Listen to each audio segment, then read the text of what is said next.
Salut tout le monde, ici iPhone THQ. Aujourd'hui, je vous présente comment jailbreaker votre iPod Touch 2G, 3G, iPod Touch 4G. Pour l'iPod Touch 2G, c'est seulement pour le modèle MB. Le modèle MC n'est pas encore supporté. Puis c'est pour l'iPhone 3G, 3GS, iPhone 4 et le iPad. Donc ça, c'est au firmware 4.1 pour ces appareils-là. Puis pour l'iPad, c'est au firmware 3.2.2. Donc, dans le fond, c'est avec Red Snow, la version 0.9.6, la bêta 2, qui vient d'être mise à jour, qui utilise l'exploit de Limerain. Donc, on va utiliser ça, puis je vais vous montrer dans le fond comment ça fonctionne. C'est la même procédure. Donc, si vous voyez que j'ai mon iPhone 3GS que je vais utiliser.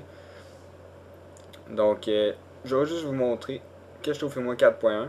Donc, si je vais dans Réglages, Général, Information, je suis à la version 4.1. Donc c'est ça qu'on va faire, on va jailbreaker ça. Puis c'est un jailbreak untethered bien sûr. Puis dans le fond je vais vous montrer quelques réglages qui offrent de plus Red Snow. Donc qu'est-ce que ça vous prend? C'est votre firmware 4.1 ou 3.2.2 de votre iPad. Donc ça vous prend ça sur votre bureau. Puis Red Snow 0.9.6, la bêta 2. Donc je vais mettre un lien dans la description pour chacune de ces deux choses-là. Puis vous downloadez ça, vous mettez ça sur le bureau. Une fois que c'est fait, on peut commencer. Donc, le Red Snow, il va être en format .zip. Vous faites juste l'extraire. Si vous êtes sur Mac, ben, vous prenez le fichier puis il va déjà être décompressé. Donc, ensuite, on ouvre Red Snow. On va ouvrir Red Snow. Donc, Red Snow, ça ressemble à ça. Donc, qu'est-ce qu'on va faire une fois qu'on est dans Red Snow? On va juste cliquer sur Browse. On va aller sélectionner notre firmware. Dans le fond, on va sélectionner moi c'est un iPhone 3GS. Donc iPhone 3GS, je double-clique. Et je vais sélectionner. Je pense que je l'avais mis sur le bureau, c'est ça. Ici, donc iPhone 3GS 4.1, je fais Open. Là, ça va faire Processing Firmware. Là, ça va vous demander ici, si vous avez un iPhone 3GS, ça va vous demander est-ce que c'est le Old Boot ROM ou le nouveau Boot ROM.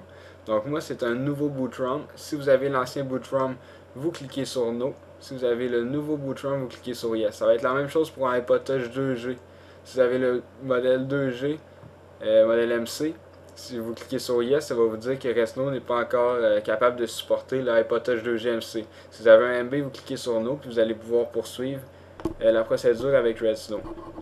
Donc c'est très simple, vous faites juste cliquer sur Yes ou sur No. Donc si vous cliquez sur No, vous allez avoir plusieurs options, vu que c'est le Whole Boot ROM, vous pouvez mettre des Custom Boot Logo, puis mettre le Verbal Smooth si vous voulez.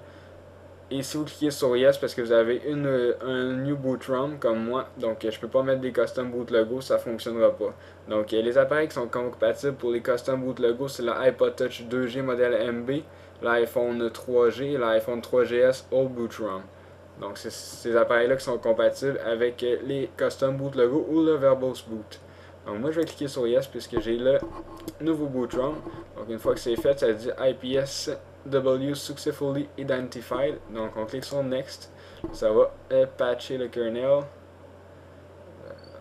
Et ensuite on va avoir quelques options. Donc Install Cydia. Bien sûr on va installer Cydia, puisqu'il n'est pas encore installé sur notre appareil. Ensuite, Just Boot Tether Right Now, ça, on coche pas ça. Puis Just Enter Pound DFU Mode Right Now. Donc ça, qu'est-ce que ça veut dire? C'est si vous avez, mettons, créé un custom firmware avec Pound H2 sur Mac, donc vous cochez ça, puis vous décochez Cydia, ça va se décocher automatiquement. Puis vous faites Next, puis ça va se mettre dans un mode DFU qui est parfait pour recevoir un custom firmware fait avec Pound H2 sur Mac. Donc si vous avez un ami qui a un Mac, vous pouvez faire un custom firmware, installer vos paquets directement, préserver votre baseband. Donc vous faites juste cocher ça, puis ça va vous mettre en mode DFU qui est prêt à recevoir un custom firmware. Donc moi je suis déjà au firmware 4.1, je ne vais pas mettre un custom firmware, donc je vais juste mettre Install Cydia. Donc je vais faire Next. Et ensuite, ça va vous demander de le mettre en mode DFU. Donc, pour mettre un appareil en mode DFU, qu'est-ce qu'on va faire? C'est tout simplement, premièrement, d'éteindre notre appareil. Donc, on pèse 3 secondes en haut.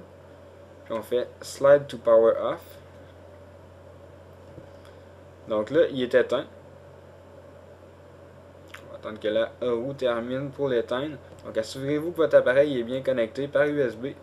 Donc, une fois que c'est éteint comme ça, qu'est-ce qu'on peut faire? C'est cliquer sur Next. Et en même temps, cliquer sur Next, qu'est-ce qu'on va faire? il va y avoir les instructions à l'écran pour Redsnow, mais on va peser 2 secondes en haut. Une fois que la pomme va apparaître, on va peser pendant 10 secondes sur les deux boutons en même temps. Puis après 10 secondes, on va relâcher le power button, puis on va maintenir le bouton home. Donc on y va à go. Je pèse sur next. Donc je maintiens en haut 2 secondes. Ensuite je pèse sur les deux pendant 10 secondes. Donc 3, 4, 5, 6, 7, 8, 9, 10. On relâche celui d'en haut et on maintient celui d'en bas. Jusqu'à temps que Redsnow change d'image. Puis qu'il nous dise qu'il est bien en mode DFU. Donc ça dit Waiting for iPhone 3GS. Puis là, ça utilise dans le fond l'exploit de LimeRain. Ça dit Waiting for Reboot. Vous pouvez relâcher le Home button. Puis dans le fond, vous attendez. Le travail va se faire. Ça va vous dire Downloading Jailbreak Data. Donc c'est la même chose que toutes les autres versions de Redsnow.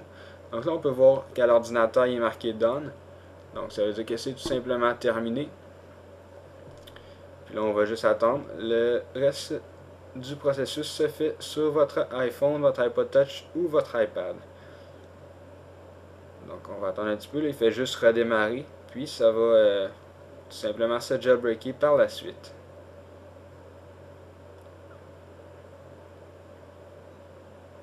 Donc et voilà, on peut le déverrouiller. Puis une fois qu'il est déverrouillé, donc vous allez voir ici, vous allez avoir Cydia. Donc moi il était déjà jailbreaké, fait que vous avez vu que ça l'a pas fait au début. La petite ananas avec, dans le fond, downloading jailbreak data puis tout ça, c'est parce qu'il était déjà jailbreaké. Mais s'il n'est pas jailbreaké, ça va se faire, mais ça va se faire automatiquement, vous n'avez rien à faire.